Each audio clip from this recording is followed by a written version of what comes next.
the Dynasty Roundtable, and I have Matt Babich, Babich_Matt10, Tyler Knaeble. Is it Knaeble? Knaeble, yeah. No, it's they're Dang. interchangeable though in my mind, honestly. All right. Interchangeable. Knaeble, Tyler Knaeble at PPR Tyler. I should definitely know your name by now. But this is a good crew here to break down my cornerstone rankings with the rookies included. We're going to shoot for 50, top 50, because I felt why not aim big? That feels big. I actually have like 60 prepared and ready to go.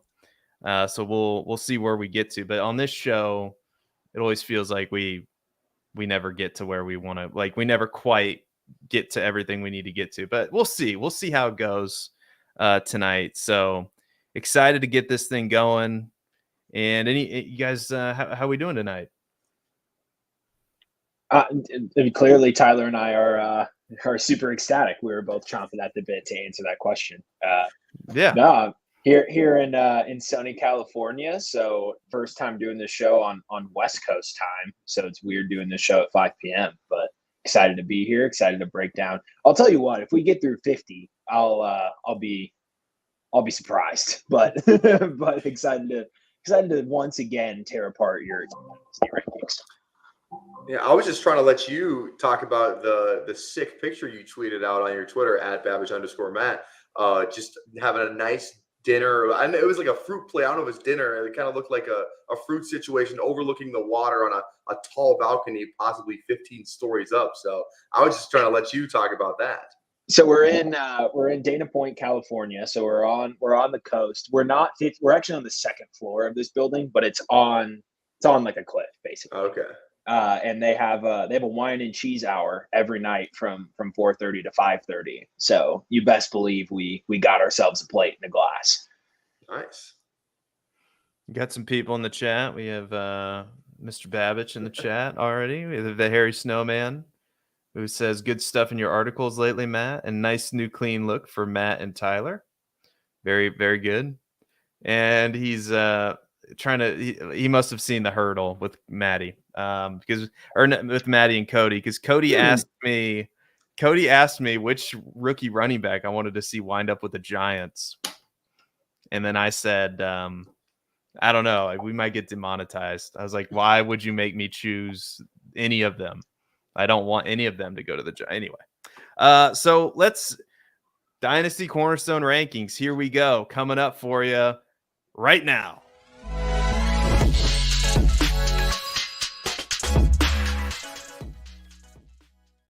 All right. As soon as I share my screen here, and of course do the Control++, as if you don't remember, one of the most magical moments on the show, I think, was Ahang Rungta teaching me technology on the show with the Control++.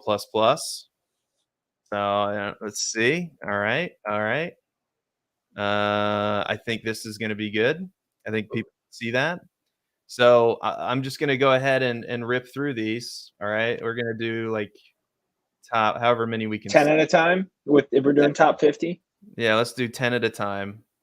That would be 11 if I can count. So here we go. The top 10 is probably not going to be a surprise to anybody. Real quick, with Kirk Cousins signing with Atlanta, I moved Justin Jefferson down to wide receiver 3. Jamar Chase, CeeDee Lamb move up, and then Justin Herbert moved down one spot because of Keenan Allen moving on and Mike Williams moving on.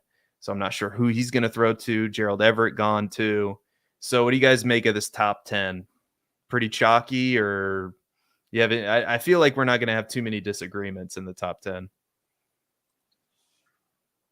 Yeah, I think it is somewhat chalky, but the top 10 is always kind of chalky. If your top 10 isn't a little chalky, then you probably have a really bad top 10.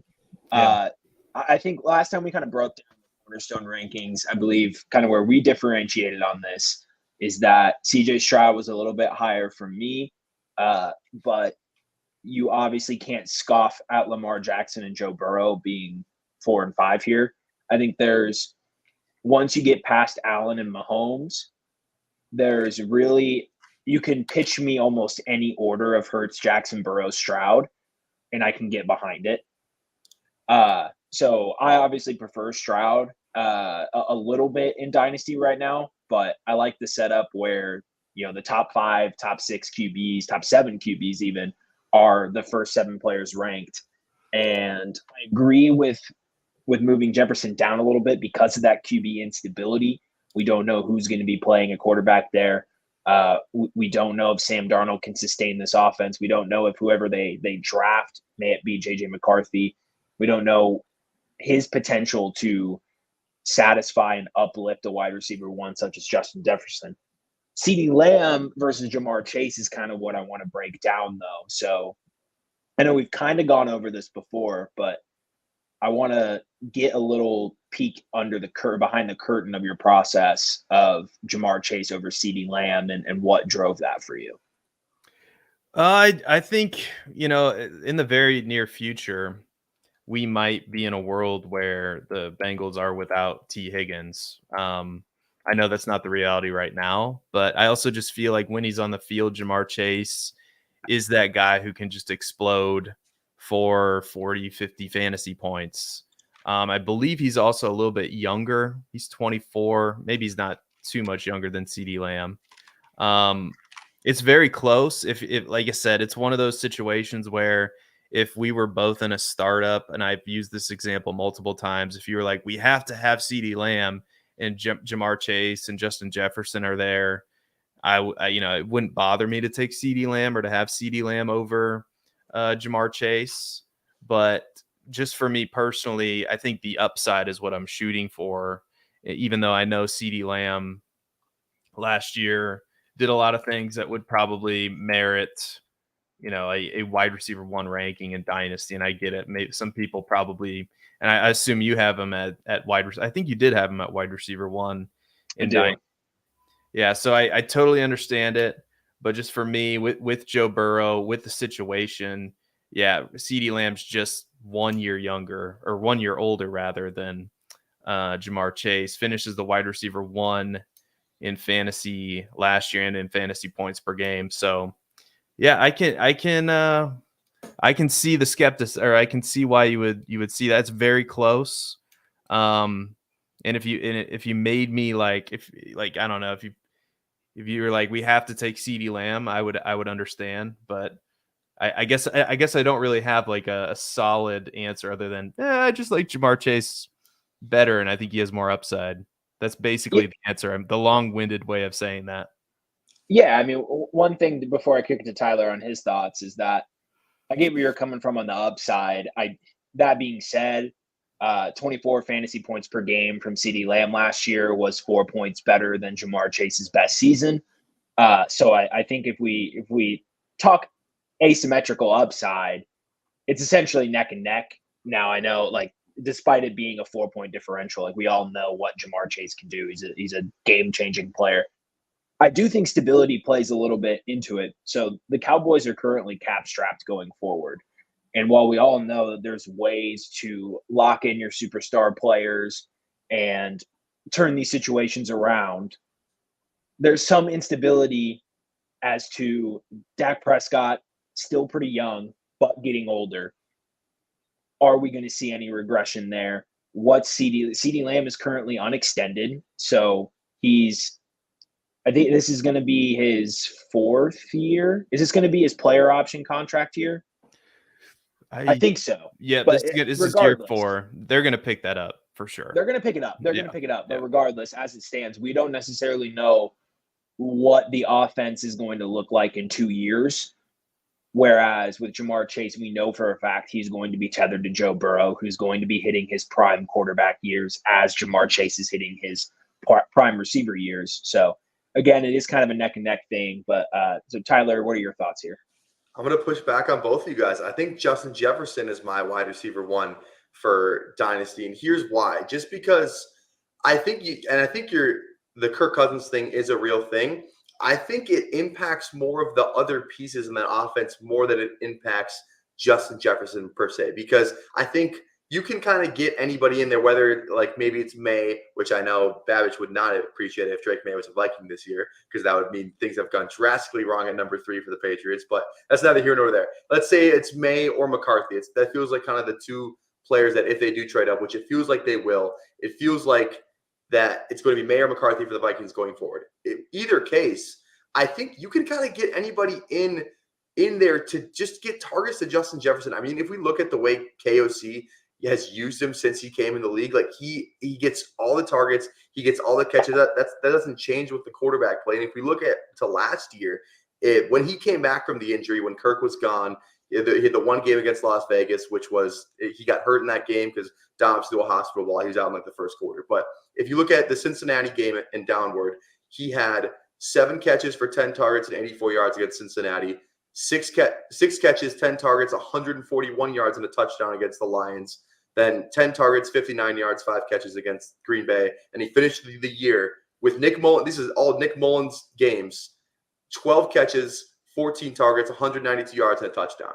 Like I just think it doesn't really matter who the quarterback is, and it's probably going to be better than whatever Nick Mullins was last year. So I think he's going to get his. What comes after that, as it pertains to Addison and Hawkinson, then I think that's where we can kind of talk about the quarterback and the overall passing attempts that are going to be in the Vikings offense. But Justin Jefferson is going to get his no matter what. So I'm kind of in on just this Justin Jefferson. Like we've seen him be a top 3 wide receiver before in fantasy. And I just looked up at half-point PPR. Jamar Chase has never finished top 3. So I'm going to take the guy who has done it, who is just a perennial, probably the best receiver in the league by all accounts. And we'll figure out the QB stuff later. But I think he's just a absolute target monster in this offense with KOC calling plays.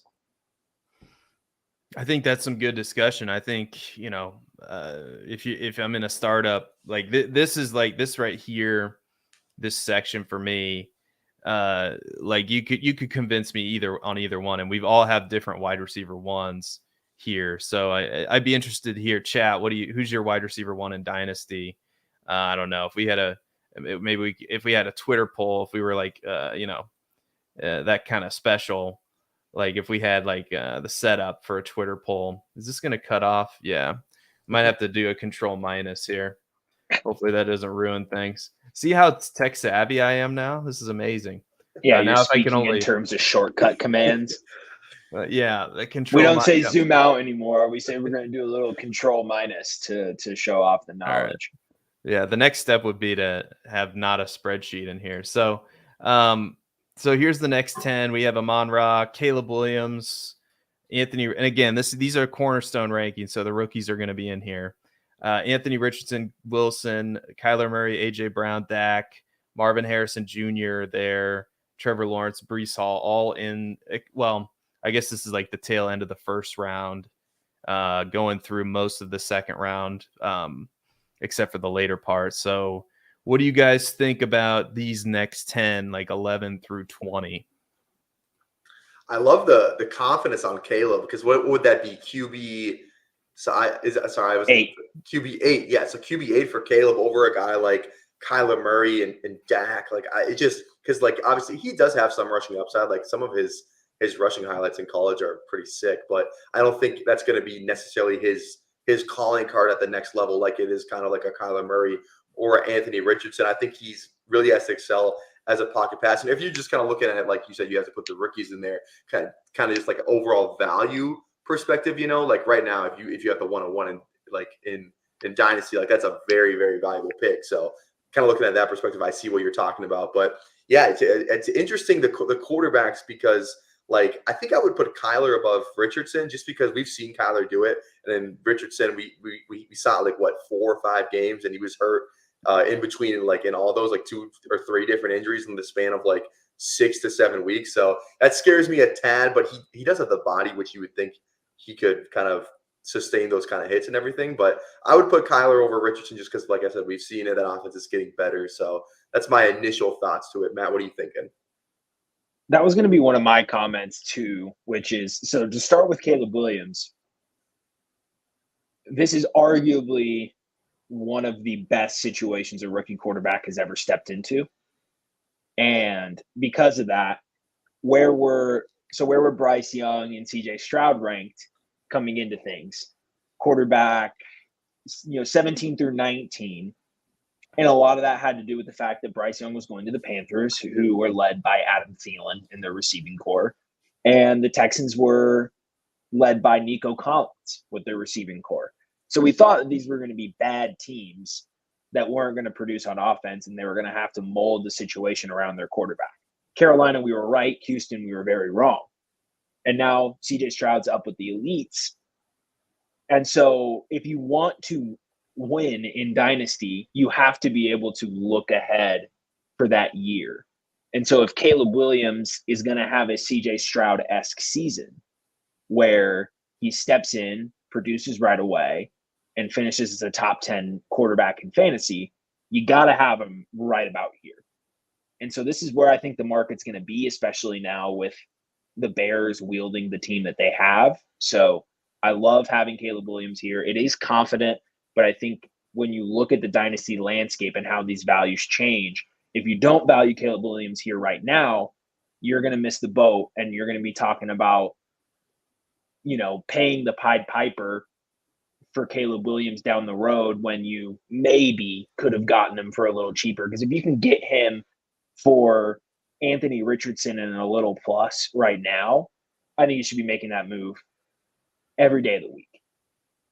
So parlaying in that to what you said, Tyler, about Anthony Richardson not doing it before, if we look at his first 4 games, he was on pace to just break fantasy. I mean, he was going ballistic. That being said, we haven't seen that stretch over a 17-game sample. So the dichotomy between Anthony Richardson and Kyler Murray is very interesting because you have 2 efficient runners. We would expect Kyler Murray to be a little bit more active on the ground this year following, getting a year beyond his ACL recovery. And so if the rushing upside is similar between the 2 quarterbacks, we do know that Kyler Murray is a better passer, but we don't know the Cardinals' offense is going to be as good as the Colts' offense. Now, the Cardinals are probably going to select Marvin Harrison Jr. And if they do, I think they're neck and neck dynasty assets, and that's where they are right now. I would bump Kyler ahead of Garrett Wilson. I think that's the ranking that stood out to me. I think the quarterbacks are kind of fine where they are. Richardson, Murray is one of those where you can convince me either or.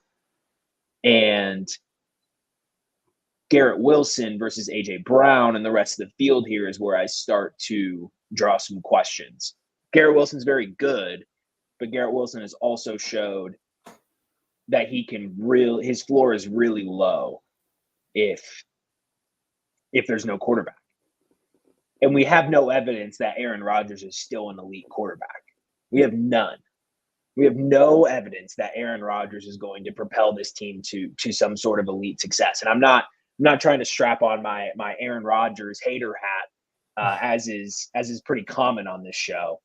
But speaking realistically, he's getting older. He's coming off of an Achilles injury. And at least with Kirk Cousins, we saw him light it up last year.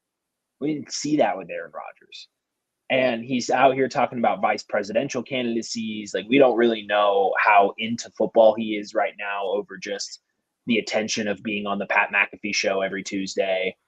So Garrett Wilson, I think, is ranked a little too high here just because of that longevity. Like, we just don't know what this offense is going to look like.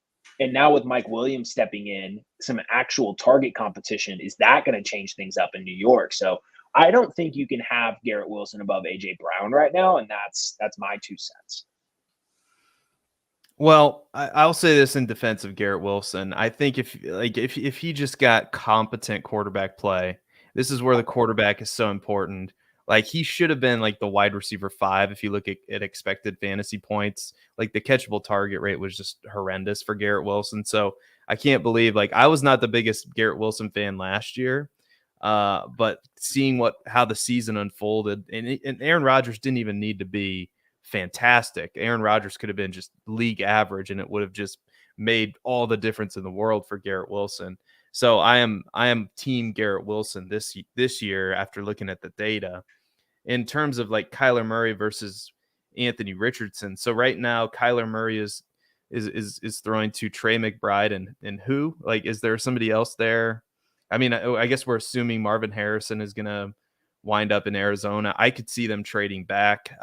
Maybe I'm wrong about that, but also the Cody presented this idea, not to get off too off track, that the Arizona Cardinals are going to trade back, and then they're going to trade back up to 5 and then select Marvin Harrison Jr. anyway. So it might be a moot point. However, I digress. If Kyler Murray, I would consider moving him up if and only if he gets an elite receiver in this draft class. We know Anthony Richardson is going to be thrown to Michael Pittman, Josh Downs, Jonathan Taylor. It's a pretty good setup. They're also in prime position potentially for Brock Bowers in the draft. Maybe. I think that would be a sweet pick and a sweet landing spot in Indianapolis. We'll see. I don't know if he's going to fall that far though. So, and also Anthony Richardson, I don't know if you guys knew this or not, but he is, how big is he? He's 6'4". Oh, 6'4". He's 6'4", 244 pounds. He has not turned 22 years old yet, and he runs he's like Cam Newton 2.0 is what he is. Runs like a 4.4 340. I know I know he had the AC joint and he had a concussion. Like, he was dealing with injuries, but I think it's a lazy take at this point to say, like, this guy, we already know that he's just going to be injury prone. Like, I've seen that out there on Twitter, and I think that's asinine. But it's a good debate. But I'll take the guy that I know has the weapons right now, or at least better weapons than Kyler Murray, in what I think is a better situation, younger, built to sustain injuries, assuming that he can develop as a passer. That's going to be an issue because the completion percentage in college, but Florida was a nightmare. We've detailed that on this show. So that would be the explanation for Garrett Wilson and Anthony Richardson, I guess. I'm surprised you didn't notice that Breece Hall at 20 is my first running back. And I don't have a problem with it. That's why I noticed it. I don't have a problem with it. Anyone who was watching this podcast last offseason knows how I feel about Breece Hall. If you weren't watching last offseason, I fucking love him. He's incredibly electric. He has that Jonathan Taylor prospect profile, just otherworldly size, speed, athleticism, can catch the ball, explosive plays galore, and the Jets improved their offensive line and are probably going to continue to do so through the draft. So this is a team that's going to be, even regardless of whether or not Aaron Rodgers is good, this team is going to take a massive step forward on the offensive side. And that is the pro Garrett Wilson argument, as you mentioned. But Breece Hall is also going to be a beneficiary of that because more sustained drives, more red zone opportunities. There's going to be a lot more scoring potential for Breece Hall. So I love where he's at. And what about Trevor Lawrence? Because Trevor Lawrence has not lived up to this hype either. He's QB 11 in your rankings? And I don't know if he's ever finished as a top 12 quarterback in a season yet. Yeah, he is what he is. I probably, like, he's finished fantasy points per game the last 2 seasons, fantasy, QB 12, QB 13. Yes, yep, 12 and 13. So it's right there. So, if you want to rank him QB 11, 12, 13, I think that's right about where he's going to go. I'm probably a little bit higher on him than most people, just because I think there is talent there. That, you talk about a bad situation. He had to deal with Urban. You remember Urban Meyer coached in the NFL? Do we remember? We remember this? He was just kicking players, kicking his kicker in the butt and saying, "Don't F up," basically. The greatest story that came out from the Aaron Donald retirement was the story where he's in Jacksonville. It's one of his first games there, and they're playing the Rams. And Urban Meyer goes up to his assistant coach and he goes, "Who's that number 99 guy over there for the Rams? You don't know who Aaron Donald is? You're an offensive coach too. Maybe you should have a game plan for him. You know what I mean? Who's that 99 guy over there? He looks big. Oh yeah, he just won Defensive Player of the Year probably 3 times already. Hall of Famer. No big deal. But yeah, any final thoughts before we get to some of the comments in the chat? Rip them. Yeah, I think we've spoken our piece about this section of the rankings. Okay, so it looks like we have a lot of people on team Justin Jefferson as wide receiver 1. So you got the Harry Snowman, physical mismatch, Anthony, Justin Jefferson, Joel, Justin Jefferson, Sam, So it's unanimous, Justin Jefferson, wide receiver 1. So the chat is killing it. Thank you to the Bears. I got to put the Bears comment up there. Yeah, that they're trying to get up the first 4,000 yard passer in franchise history. So let's hope it's Caleb Williams next year. That would be amazing. We'll go through. Yeah, let's go through the next 10 and then we'll pause for informative segment break. So we'll go. And so we're going to go through round 2 and we're entering round 3 territory. So Bijan, Puka, Chris Olave, Jalen Waddle, Jahmyr Gibbs, Sam Laporta, Malik Neighbors, Brock Purdy, Tua, and Jordan Love. What do we think, fellas? I think Jordan Love's too low. It's my first reaction. I think so. Where would you put Jordan Love? I think I would put him above both of the quarterbacks that he's with. And then if I had to slot him in right around Jalen Waddle, Jahmyr Gibbs, after Laporta, maybe. So like not a huge jump, maybe after Laporta. This is super flex, so quarterbacks are a little souped up, but at the same time, playmakers like Olave, Waddle, Gibbs, Bijan Robinson do need to get their glory. There are certain tier breaks, and I think Trevor Lawrence is a really good tier break to jump down from. But Jordan Love, with a limited receiver cast, showed a lot of promise. And we got Jaden Reed, who's going to develop another year. Maybe Christian Watson has a healthy offseason and maybe takes a step forward. Maybe they draft another guy in the draft. I mean, they do have some low draft capital players. Like I know Romeo Doubs is a solid player, a good role player. It's also a 5th round draft pick that's not very exciting. So they could very easily in this loaded receiver class decide to double dip and try and get a guy. Let's see, maybe like a Jalen Polk or someone of that tier in the late second, early 3rd round to bolster this receiving core. So I think Jordan Love's a little low. Definitely low in terms of the QB rankings. I don't know if we can continue to bet on the efficiency of Brock Purdy being sustained year over year over year. That's generally a losing bet. And quite honestly, I'm just not very moved by Tua Tagovailoa at this point. Tyreek Hill's continuing to age. He's been pretty vocal saying that this year is potentially going to be his last year. And given some of the stories we've seen, there's a non-zero chance that Tyreek doesn't even make it into the season with some of the stuff that's going on outside of the field. Wouldn't be shocked if that, I think we can all agree, not very good person ended up having to not play because of some of the things he does off the field. But we go above it. I like where Malik Neighbors is at. I think he should slot in right around Jalen Waddle as a rookie. That's the type of – he's going to be on the cusp of wide receiver 2 to kick things off. The other thing that stuck out to me is Puka Nacua being at wide receiver 22. So clearly you don't think that this is a one-hit wonder and that Puka Nacua is for real. So what kind of went through the process of putting him above Olave and Waddle? Was it just the rookie season dominance? Is there any extraneous factors with quarterbacks that we're considering? Kind of what went into that decision? It's funny that you say that because I actually thought I was ranked him a little bit lower than most people. According to I feel like it's pretty conservative Puka Nacua ranking.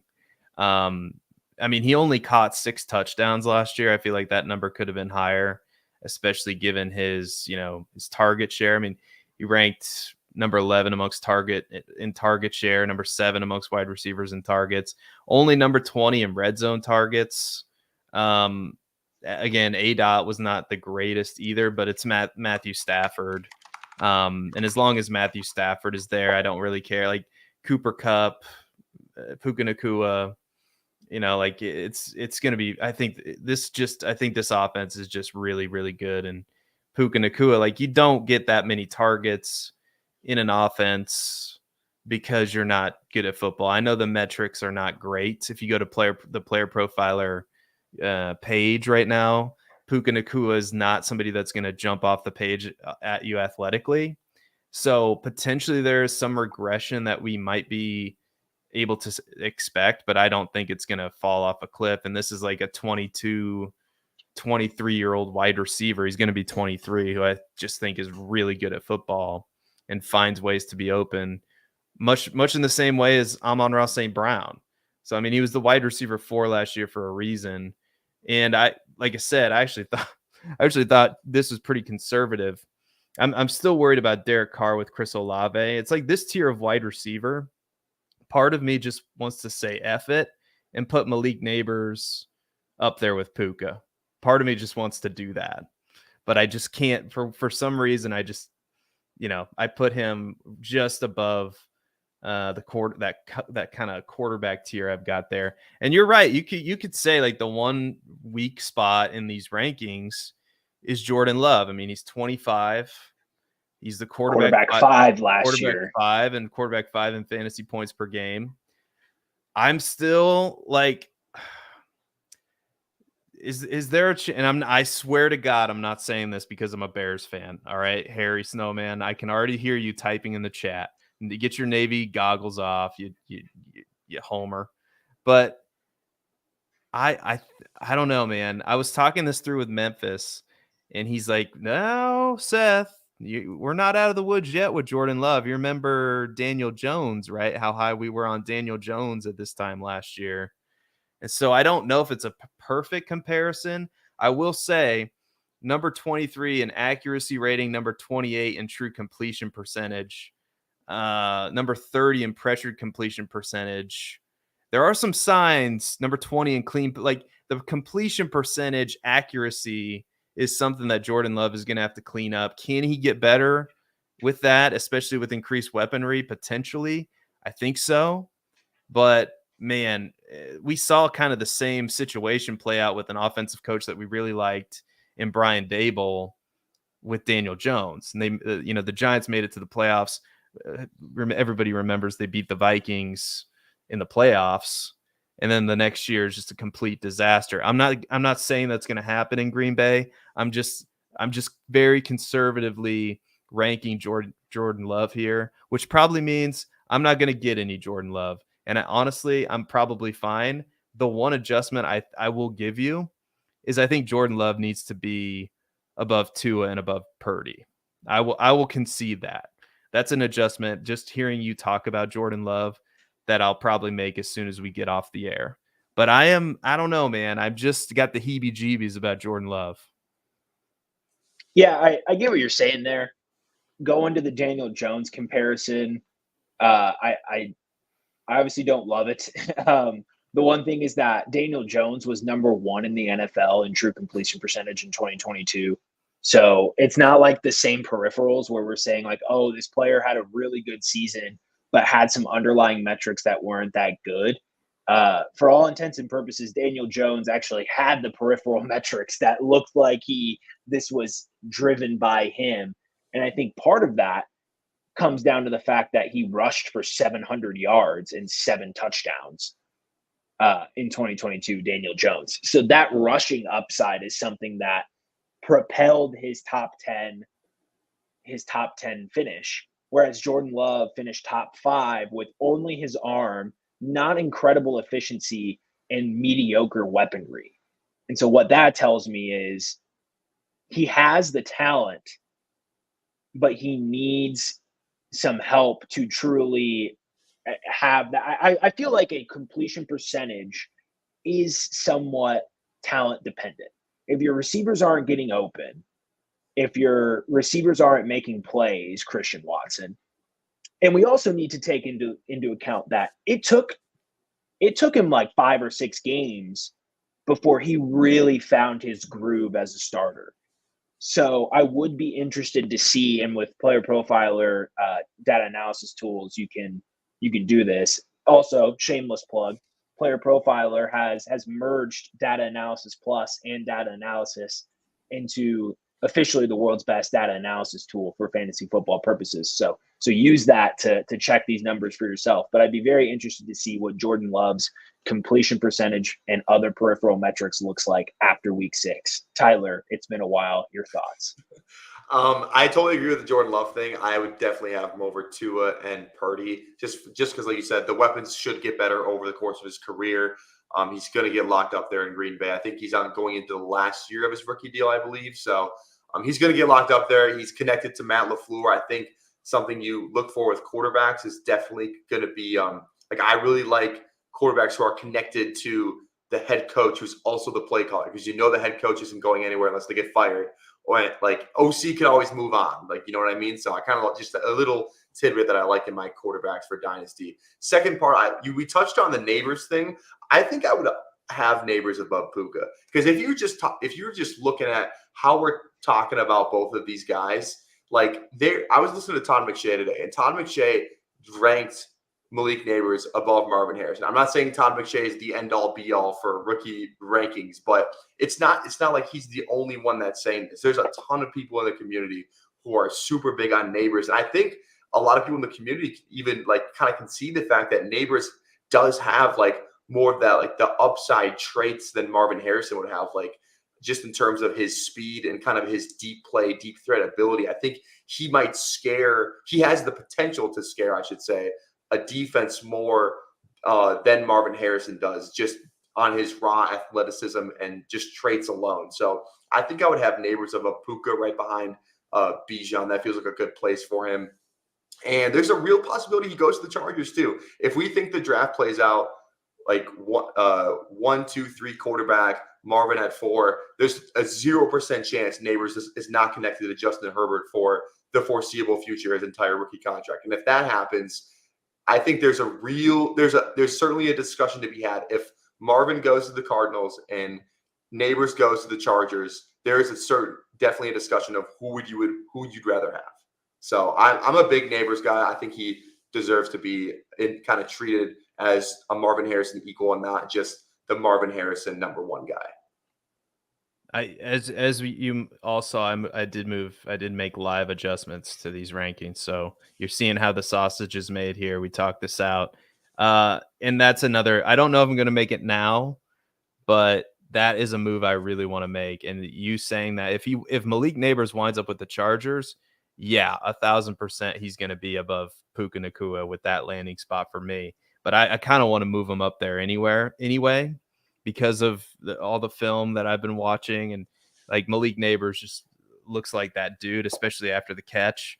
And you're right, and he's John Lobb's. We had John Lobb on here, and Malik Neighbors is his wide receiver 1 because of all the things you mentioned. He's actually, he lines up everywhere in the field, and after the catch, I don't think there's anybody better in this class. Whereas Adunze and Neighbors, there's a lot of great contested catch tape out there in one-on-one situations. There's maybe nobody better than those 2 guys in this class, maybe in the last couple classes. But with Neighbors, it's that yards after the catch, man, it just pops off the screen. So I firmly believe that Neighbors, Harrison Jr., we're going to get 3 hits at this wide receiver with these rookies, unless one of them winds up with the Giants. I don't know. Who knows? But I think he got Olave and Waddle flipped now that I put a little bit more thought to it too. Okay. Fair. But to be completely honest, I can't tell you why much deeper than Derek Carr. So that's another. Yeah, it's another part of it. Well, yeah, we have shifted to a 1 to 2 year window for dynasty rankings, right? We used to talk 3-year windows. And especially for running backs, that's no longer true anymore. So where's Chris Olave going in the next 2 years? We know he's going to have Derek Carr next year. I don't know exactly what receiver he is there, but I don't think he's a top 23 asset with Derek Carr at the helm. And then we have no idea what comes after that. Jameis isn't in town anymore. So there's a big playmaking, big shot taking quarterback that's going to be taken away from him. And maybe I'm factoring situation too much into it rather than just trusting the talent. But having guys like Chris Olave up there kind of scare me. Even Puka, where it's like, okay, what happens this year after the Rams have a little bit of regression and Matt Stafford retires? Okay, you bought Puka at player number 22 overall in Dynasty, like wide receiver 5. And now he's probably closer to wide receiver 15 because Marvin Harrison's above him. Well, I guess he already is now, but Neighbors is above him. I think you have the right. That being said, I'm not trying to poo all over your rankings here, but I do think you have it right now with where Puka's at. I think my point here is that the price scares me, and it's going to be why, since I missed the boat, I'm just not going to have a lot of Puka. One more quick tidbit on Puka. I just looked up because Cooper Kupp certainly has to be a factor in all this too. We talked about it on Mock Draft Live on Monday, how we think that Cooper Kupp and Puka Nacua should kind of be going a little closer than they are right now. And I just looked up the contract for Cooper Kupp. I mean, he's signed through 2026 is his contract. They can't get out of it this year. They would save $7 million next year if they cut him. He has a dead cap hit of 22. His cap hit would be 29. So they could get out of it, but I mean, you're not really saving a ton of money. And then 2026, they could save like $14 million. But it looks like he's good. Like Cooper Kupp's going to be a Ram this year and next year. You just mentioned that we play Dynasty in a 2-year window. So I think the Cooper Kupp factor, if he can stay healthy, that is a big if for him these past couple of years. But if he can stay healthy, it does scare me a tad, knowing that Cooper Kupp was the wide receiver 1 and being drafted in the top 3 last year in drafts, like in redraft leagues. So it just scares me a tad of with Puka Nacua, just his overall situation. Yeah, it's definitely goes against the basic tenets of Dynasty, the basic tenets of, purchasing things like buy low, sell high, right? Like it definitely goes against that. Like the one thing, like that is true. I don't think that Puka Nacua, like, I don't know how much higher he can go in the rankings, like this feels like his ceiling for sure. So that's the one concession I will give you. The other part is he could just be that damn good. Like he could just be this guy for the rest of his career. And then Cooper Kupp goes away and then we're off to the races. So again, I feel like I have him pretty conservative. Like according to some other folks, they're really high on Puka Nacua, given the age, the situation, all that. So it's good discussion for sure. So we're going to do informative segment. It's informative segment time. We're going to do Dynasty Deluxe. But when we come back, don't go anywhere because we still have 20 more players that I have ranked. So we'll see you on the other side.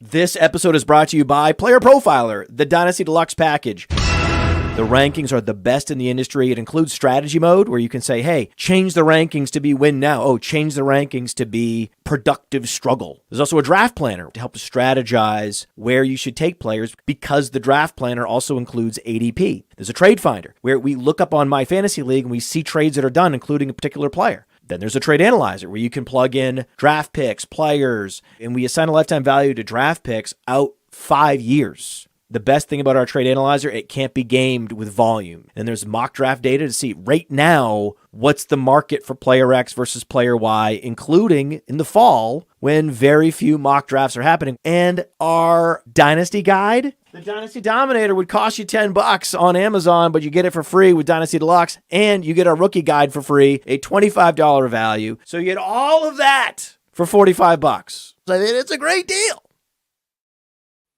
Dynasty Deluxe package. Let's say you're not a redraft player. Let's say you're not a DFS. You don't want the all-in package. You just want the Dynasty stuff. Luckily, that's an option at Player Profiler. Sign up for the Dynasty Deluxe package. You also get access to the rankings. Not these rankings. These are not Player Profiler's rankings. These are Seth Diewold's original, done all by himself rankings with no outside influence whatsoever, aside from the influence that you've seen live on air tonight, and all the other people I talked to about this stuff, like Cody and Maddie and whatever. So go sign up for that today. And there's a show on Sunday nights, right, Matt, that people need to tune into? The Dynasty War Zone. So if you tuned into our show last week, we had Memphis Young and Jerry Sinclair on our podcast. These two guys are essentially the OGs of Dynasty content. They're over 800 episodes deep in the Dynasty Warzone. And Player Profiler has the privilege of hosting their show on Sunday nights now. And be sure, if you're watching this program and not watching the Dynasty Warzone, as much as we appreciate you, you're kind of doing it wrong. You got to have both, because as you can see from last week's episode, there's a lot of differences in the way that Seth, myself, Jerry, Memphis approach Dynasty. And I'll say this, Memphis has dubbed them the old married couple of Dynasty football, and their chemistry makes for such an entertaining show. So if you're new to Dynasty, if you're a Dynasty expert, savant, doesn't matter. The Dynasty Warzone is a show for you. So be sure to check that out Sunday nights on the Player Profiler YouTube. Dynasty Warzone also has the best segment, no offense to this program, but the best segment ever. Good people, bad tweets. Mm-hmm. Fantastic segment on the Dynasty Warzone. Yeah, I think when I was on there, the good people bad tweet was something like Caleb Williams is Malik Neighbors or something. Or not Malik Neighbors, Malik Willis. Sorry. Oh, I was going to say. He's not. It's not like a Bill Polian situation where he said Lamar should play wide receiver. But anyway, yeah, Malik Willis, not Malik Neighbors. Somebody, I think it was Fusuvu on Twitter, said that. He's like, Caleb Williams is this year's version of Malik. He's just Malik Willis. That guy just tweets anything. Well, hey, now Fusuvu's been around for a while. Let's not He disparage. has Fusuvu. been, and he has good information. At the same time, it is a very true statement, and I think he would agree. He tweets anything. Yeah, maybe it's just one of those tweets like I sent out that trade last year. Just haters flock to the flame of disparity and rage. But who knows? Like, all right, so we have our 30 through 40 rank, or 31 through 40, the next 10 up here. We go Christian McCaffrey, Michael Pittman, Drake London, DJ Moore, Rome Adunze, Jonathan Taylor, Brandon Ayuk. God, I hope he doesn't go to Pittsburgh. I just don't like that for him. Travis Etienne, Devonta Smith, Jaden Daniels. What do we think, gentlemen? Where are you getting your Pittsburgh Ayuk information from? CT ESPN? He tweeted something today. Like he never tweets. I think I'd have to. Ayuk tweeted something today. Yeah, I didn't see that about Pittsburgh. It was something that popped up on my phone, so it might. I'm I gonna saw check Jacksonville was in play. Oh well, let me look. Let me look. What you guys talk, and I'll look it up. Okay, hey, the first thing I noticed about this rankings is, and this is my first heavily disagree with you, Seth. All right. I think you may guess where this is going. Drake, I got Drake London over Pittman, and it's not even close for me. Drake London, he's the better prospect coming out. He has a better passing quarterback attached to him, just better overall offense. And some of the Pittman numbers with Anthony Richardson last year, not the best. His weekly finishes in half-point PPR with the weeks that Richardson played were 7 the first week. But I will note,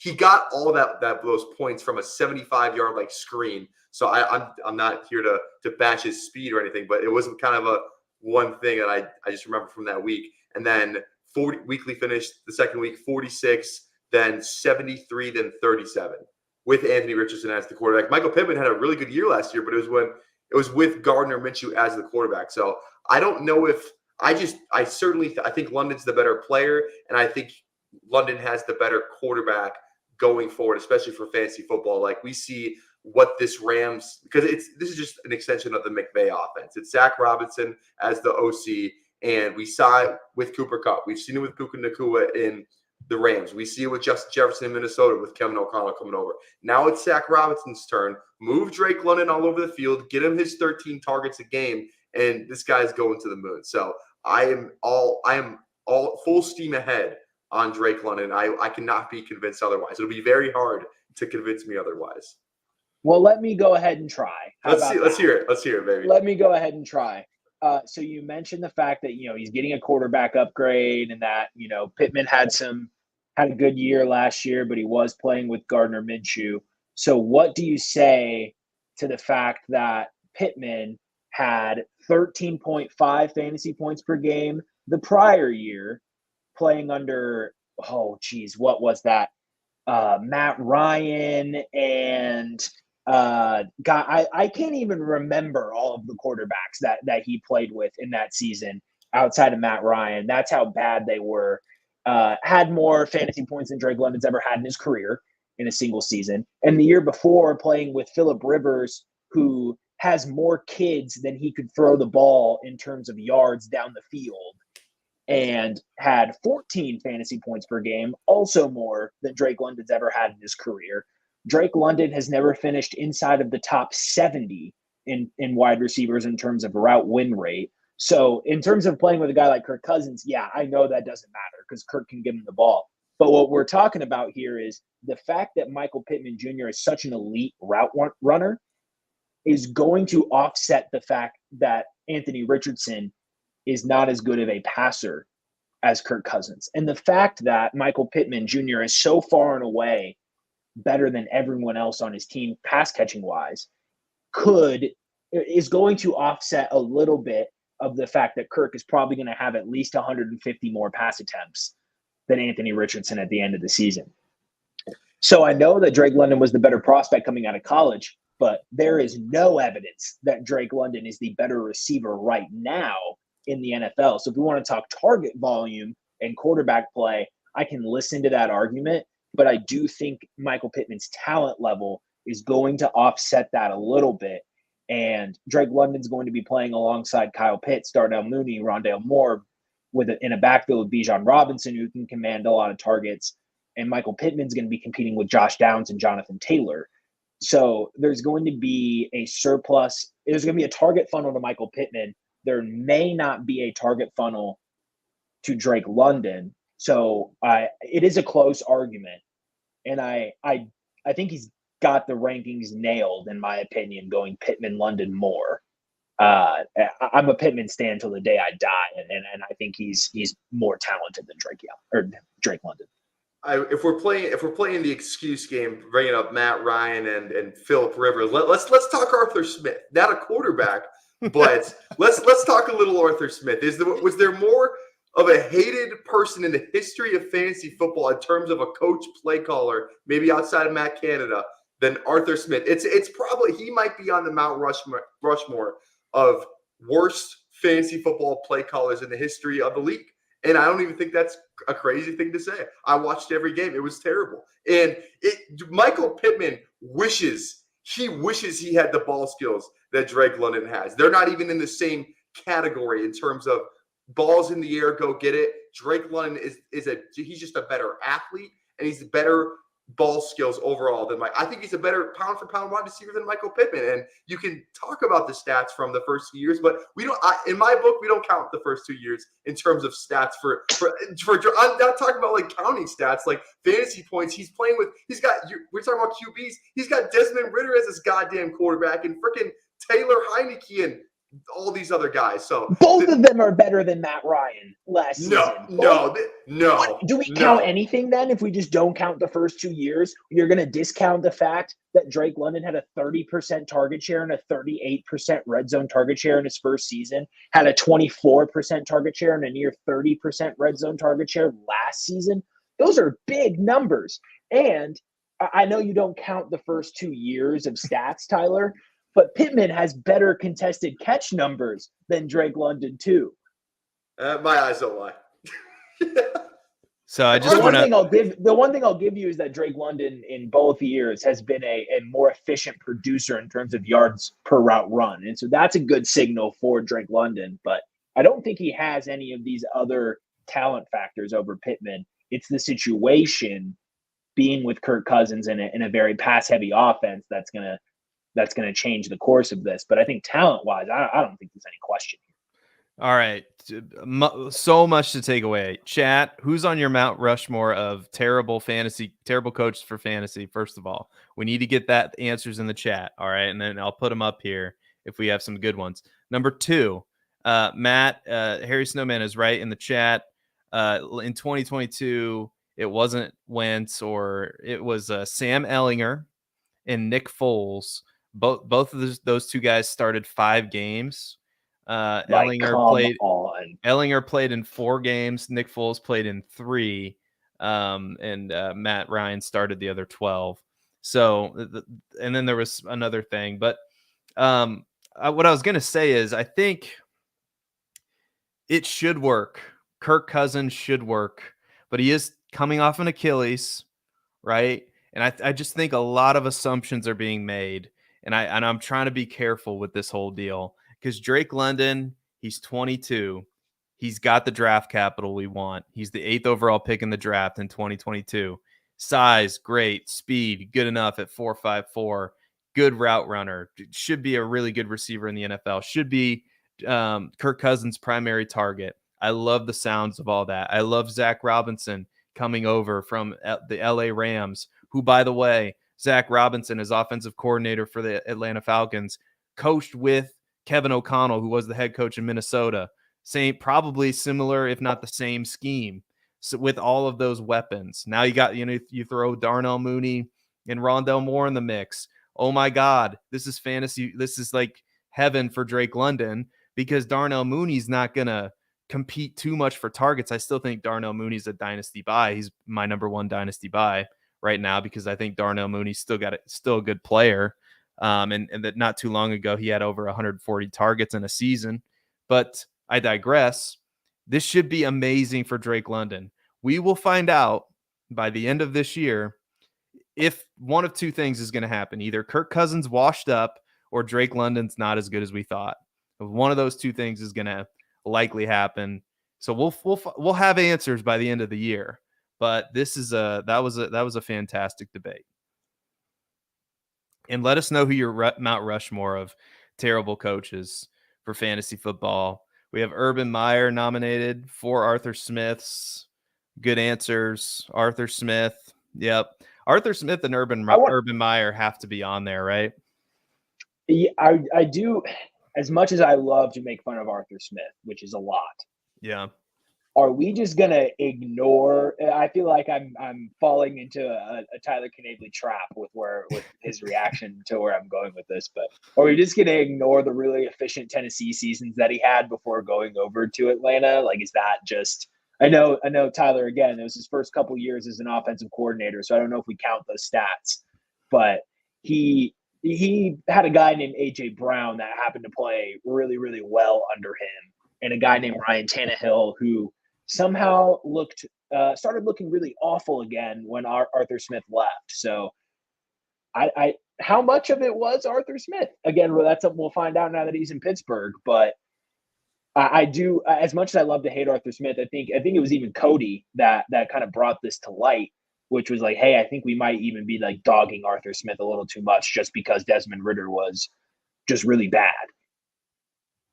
I think I've spent the past, or there was a good 3-month stretch there where I think every night before my head hit the pillow, it was how is Arthur Smith doing this to this? How is he ruining this team? What's going wrong? Like I've thought more about Arthur Smith probably than I have like my girlfriend at times during the NFL season.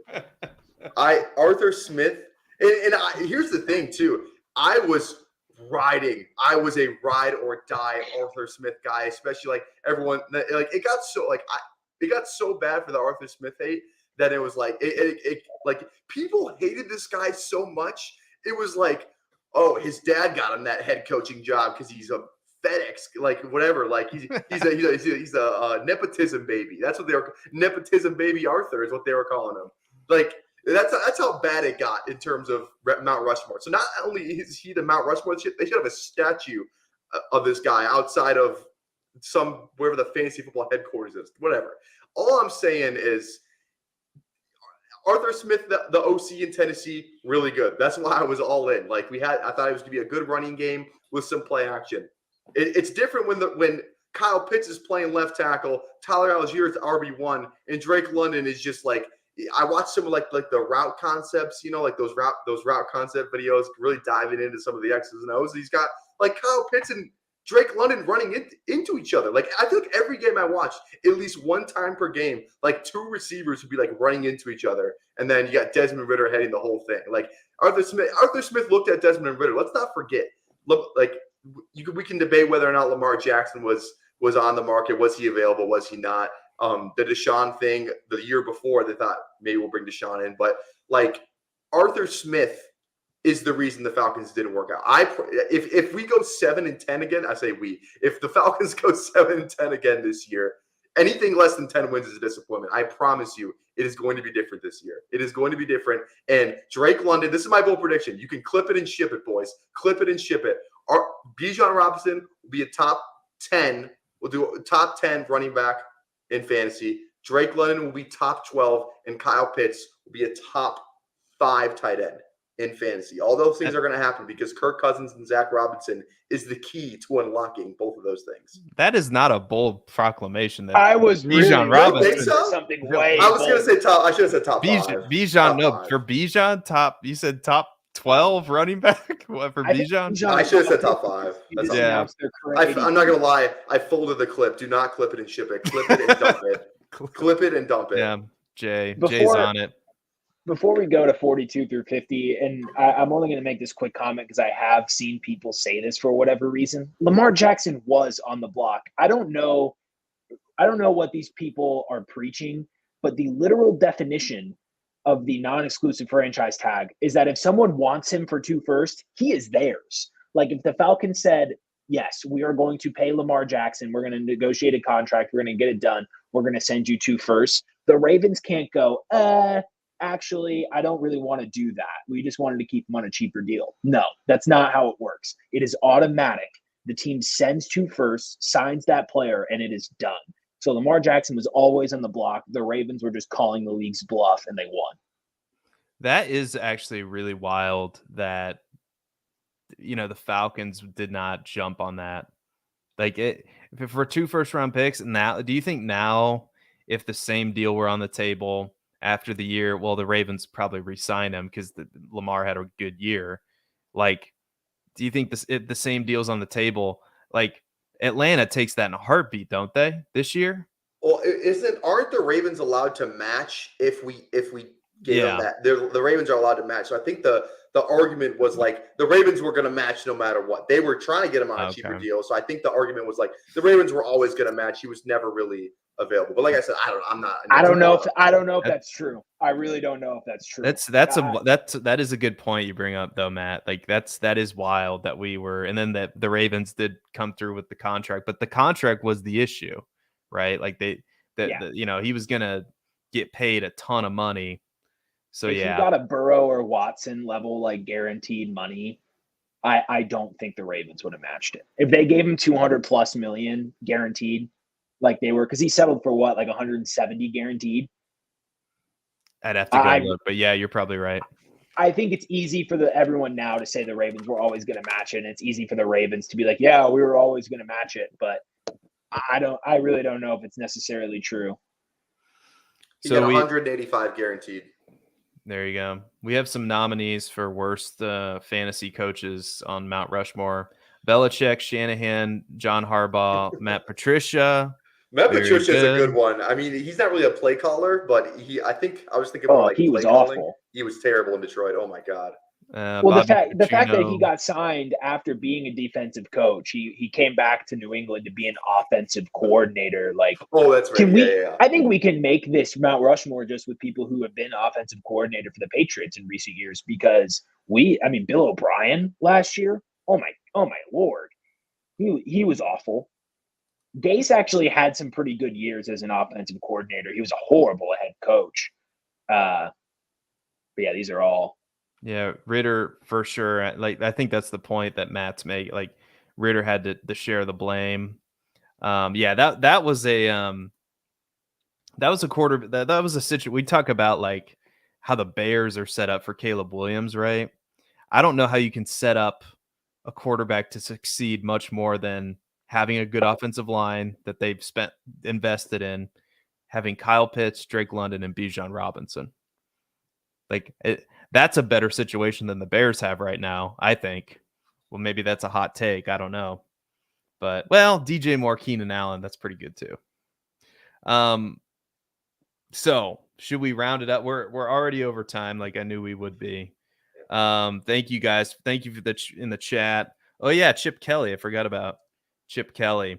That was actually should have been good for fantasy because he ran at such a high pace, but it was just a dumb NFL way to do things. All right. So I'm going to unveil, we'll go through 50 here and we'll see if that maybe there's some snubs here. So we have Rashee Rice, Tank Dell, Tyreek Hill, Brock Bowers, George Pickens, Devon Achane, Kenneth Walker, Kyron Williams, DK Metcalf, and Rashad White rounding out the top 50. What do we think, fellas?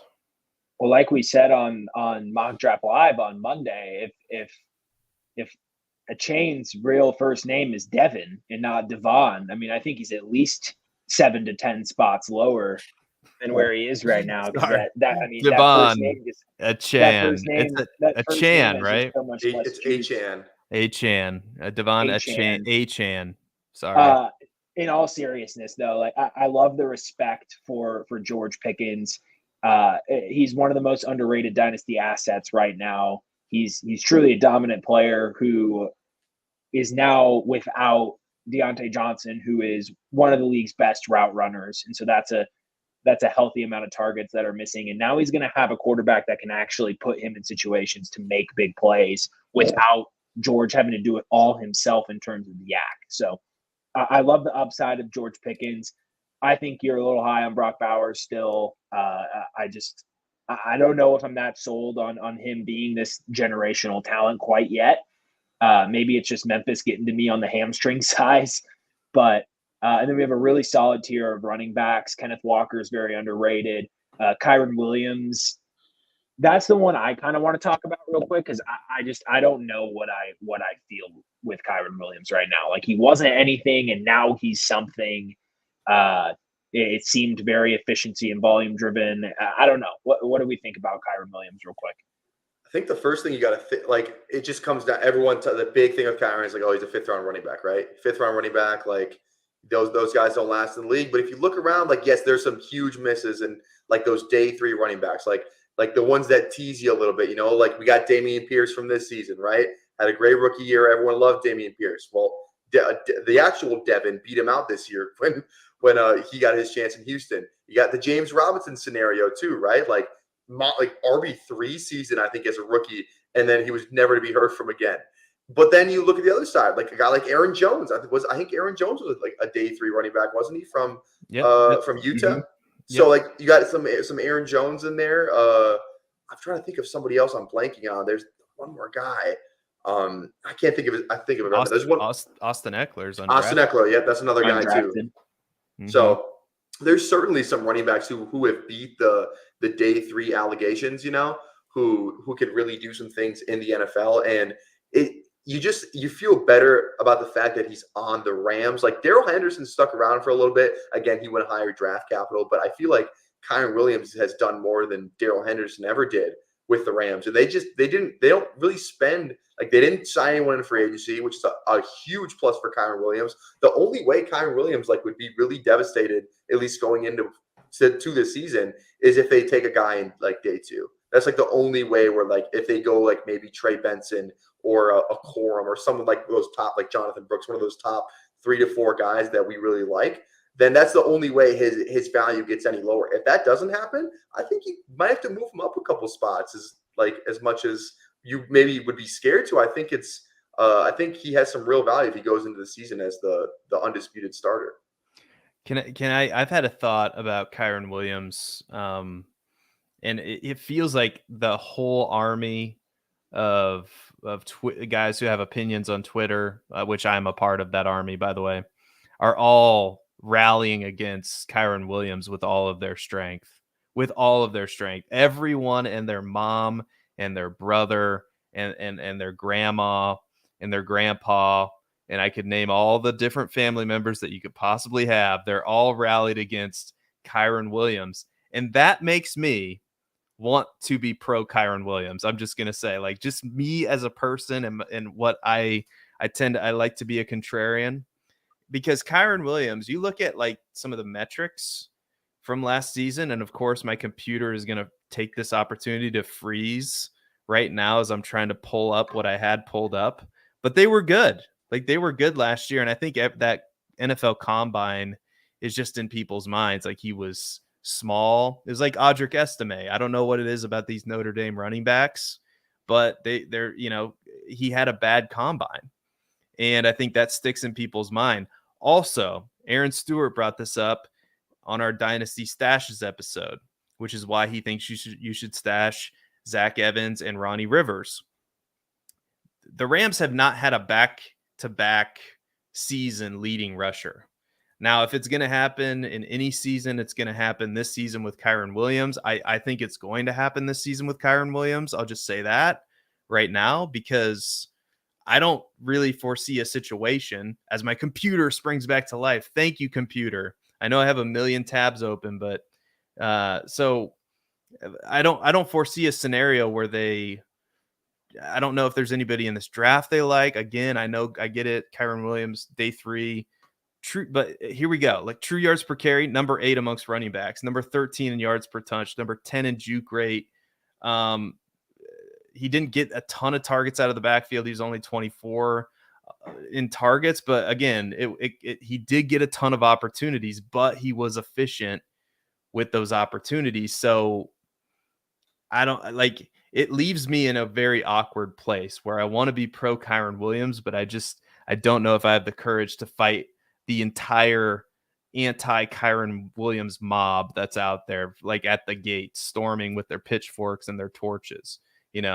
Like it could just be as simple as the Puka Nacua argument. Maybe he's just good. Maybe he's just good at football. We don't like, this is the conversation we're having. That's possible. He could repeat. And then everybody looks like, dummies. But if everybody looks like, if we were all in the same boat, it's like, well, did it even really happen? I don't know.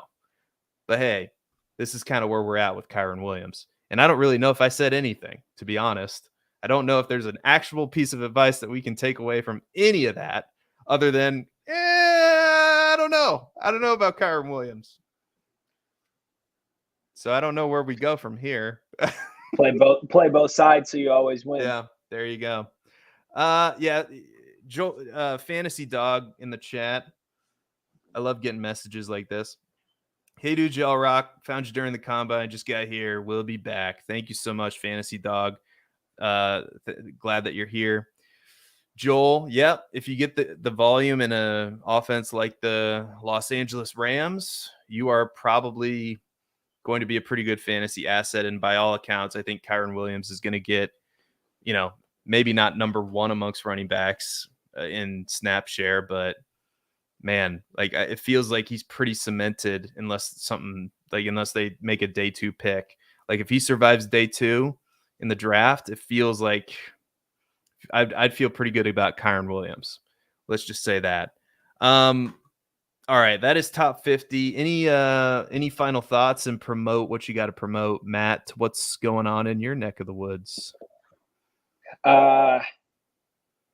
Not a ton, honestly. We got done with the free agency series. I owe Theo a write-up for Xavier Worthy, so you'll be able to see my work on Worthy in the upcoming rookie guide for Player Profiler. One of the best pieces of content, off-season content in particular, that Player Profiler produces. So very honored to be a part of that and very excited. So keep an eye out for that. I'm sure we'll start to have some announcements for that in the near future as that gets put together. And then won't be there this week, but normally on Saturdays, I'm hosting Player Profiler Today. So again, not this Saturday, but starting again next Saturday at 6 p.m. on Player Profiler News, YouTube. You can catch me on Player Profiler Today. And I got a Blake Corum write-up in that same rookie guide as well. I feel really good about that Corum write-up. Had some fun with it too in the first paragraph. So stay tuned for that. Also on my channel at PPR Tyler on YouTube and Twitter, we draft underdog teams every single night. We've done, I think today was 18 or 19 streams in a row. So come hang out with us on there. 600 subscribers. If we get 600, we are doing a 24-hour live stream in September. So if we get 600 subs before September, we're doing a 24-hour live stream. So come hang out there. It's a blast. The motto for our show is come for the drafts and stay for the laughs. I came up with that myself. So please come and hang out. As corny as that was, please come hang out. It is a blast over there. We have a lot of fun. We read every comment over there because I'm a man of the people. What can I say? Yeah, Tyler's a very sharp best ball player. So you gotta, if you're into best ball, you gotta go over there for sure. And then he hops over here on the Dynasty Roundtable. Come for the Dynasty. There's just nothing that rhymes with Dynasty, I don't think. We'll have to workshop it. Let's end the show with a trade. We have a trade. Timothy King. I think this is pretty obvious, but I want to see what you guys think.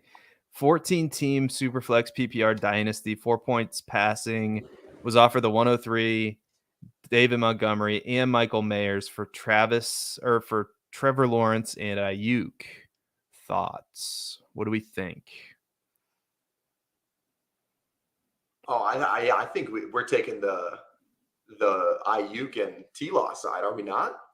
It's got to be that. That's what I would choose. Yeah. Yep. Yeah, as tempting as the 103 is, this is and David Montgomery, I'm going against my guy. And Mike, there's a lot of upside with Michael Mayer for sure, but you're getting a solid locked in. We said it, like Trevor Lawrence, he's gonna be a top 12-ish dynasty quarterback, fantasy quarterback, and Ayuk is a legit, where'd I have him, like in the 30s dynasty asset. Jaden Daniel, like all three of those assets that you're getting in return are ranked lower than the two that are above them in Trevor Lawrence and Ayuk. So that's the direction I would go. Matt, any thoughts on that? No, yeah, I'm in line with you guys. It's T-Law and Ayuk. And as Harry Snowman says, like the video, subscribe to the channel. We are growing. We're going to have you covered for the NFL draft, rookie prospects, mock drafts on Mock Draft Live. We have trade gods going right now because we've gone over time. And you can follow me on Twitter at Seth_Diewold. You can follow Tyler at PPR Tyler and Matt at Babich_Matt10. And as always, nobody cares about Aaron Rodgers. Wiseman for Heisman.